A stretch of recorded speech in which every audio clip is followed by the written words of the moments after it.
বিশ্বের যে দেশগুলো ইরানের সঙ্গে ব্যবসা করছে তারা নিষেধাজ্ঞার সম্ভাব্য ঝুঁকির সম্মুখীন হবে বলে সতর্ক করেছেন যুক্তরাষ্ট্র। ইরানের প্রেসিডেন্ট ইব্রাহিম রাইসির 3 দিনের পাকিস্তান সফর শেষে যুক্তরাষ্ট্রের পক্ষ থেকে এমন মন্তব্য করা হয়েছে।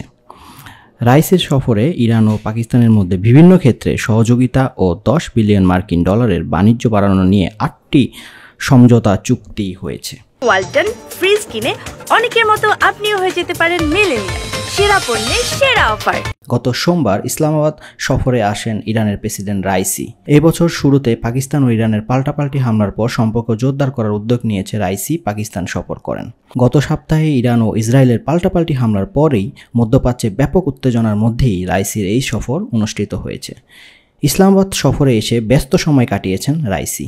তিনি বাণিজ্য, জ্বালানি, যোগাযোগ সহ নানা বিষয়ে পাকিস্তানের বিভিন্ন দপ্তরের সঙ্গে আলোচনা করেছেন। কূটনৈতিক বিশ্লেষকরা বলছেন এই কারণে ইব্রাহিম রাইসির এই সফর বিশেষ কারণ উল্লেখযোগ্য। পাকিস্তানের প্রধানমন্ত্রীর কার্যালয় জানিয়েছেন দ্বিপক্ষীয় সম্পর্ক উন্নয়নের 2 রাষ্ট্রনেতার মধ্যে কার্যকর আলোচনা হয়েছে। বিশেষ করে বাণিজ্য ও যোগাযোগ নিয়ে আলোচনা হয়েছে তাদের মধ্যে। এছাড়া সন্ত্রাসবাদ মোকাবেলায় 2 দেশের যৌথভাবে কাজ করার গুরুত্বের ব্যাপারে একমত হয়েছেন 2 নেতা। রাইসির পাকিস্তান সফর ও বিভিন্ন ক্ষেত্রে সমঝোতা স্মারক সই নিয়ে প্রশ্নের জবাবে মার্কিন পররাষ্ট্র দপ্তরের মুখপাত্র বেদান্ত প্যাটেল সম্ভাব্য নিষেধাজ্ঞা ঝুঁকির কথা উল্লেখ করেন।